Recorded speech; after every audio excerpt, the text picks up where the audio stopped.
the racist attacks on President Obama. Aisha, I want to read you this from the New York Times reporting in the Cohen book. And Trump was also obsessed with Mr. Obama, Cohen writes. The book describes Mr. Trump hiring a faux Obama, or fake Obama, to record a video where Trump ritualistically belittled the first black president and then fired him. A kind of fantasy fulfillment that it was hard to imagine any adult would spend serious money living out until he did the functional equivalent in the real world. The video Mr. Cohen describes appears to be a recording that was supposed to be shown the first night of the Republican National Convention in 2012 when Mr. Trump had endorsed the party's nominee, Mitt Romney, and insisted on having time during the programming. This is some sick stuff, Aisha, some sick 50 Shades of a Racist Pig stuff. I don't know what to say.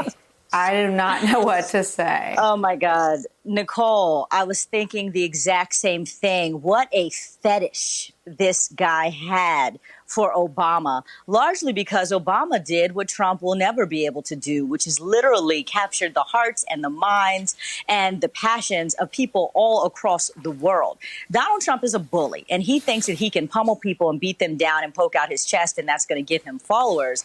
But to be following in the footsteps of someone who is so inspirational that people literally were drawn to, I think, is just interesting watching this play out and hearing about how frustrated he got about that. The thing about all of this that is just so maddening is that we, of course, believe it, because when people show you who they are, you believe them. And Donald Trump constantly shows us who he is. What is really fascinating to me, though, are the 40%, 35% of Americans who still worship this guy and still follow him and risk their lives in the wake of COVID to go and show up to demonstrate and be at rallies with him, who don't think that any of the things that we're talking about are so vile and disgusting that they should turn away from him.